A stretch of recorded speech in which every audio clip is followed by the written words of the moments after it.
ఓటుకు నోటు కేసులో టీడీపీ నేత వేం నరేందర్ రెడ్డిని అదుపులోకి తీసుకునేందుకు ఏసీబీ అధికారులు ఆయన ఇంటికి వెళ్లారు.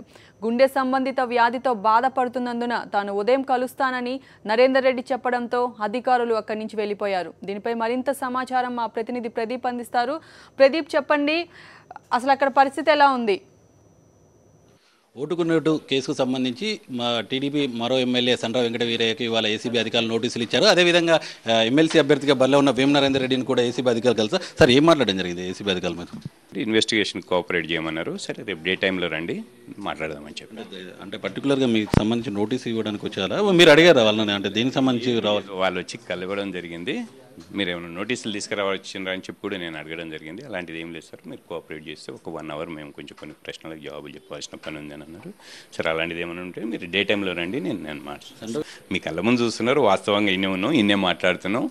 అలాంటిది ఏమీ లేదు. ఇన్వెస్టిగేషన్కి ఏదన్నా కోఆపరేట్ చేస్తున్నాం. రెండోది ఎక్కడ కూడా ఎలాంటి భయాందోళనకో ఇంకోటికో చెందవలసిన అవసరం ఉన్న వాళ్ళం కాదు. తప్పకుండా ఉన్నదాన్ని వాస్తవాలు ఏమున్నా కూడా మాట్లాడతాం ఖచ్చితంగా. ఎందుకంటే ఇదంతా కూడా ఎందుకంటే ఇది ప్రభుత్వం ఒక భాగం, ఇది ప్రభుత్వం చేస్తున్న దాంట్లో ఇది ఒక భాగం కాబట్టి ఇవన్నీ నడుస్తూనే ఉంటాయి. కామన్ అలాంటిది ఏమీ లేదు. జస్ట్ వచ్చిండ్రు, మాట్లాడినారు. నా హెల్త్ కొంచెం ఇప్పుడు లేట్ టైం కదా, ఏదైనా ఉంటే రేపు మాట్లాడదాం. వాళ్ళు వస్తున్నారు సార్ రేపు ఉదయం, మీరు వెళ్ళే అవన్నీ వాళ్ళు చూసుకుంటారు. ఇవన్నీ వాళ్ళు కూడా కేవలం ఒక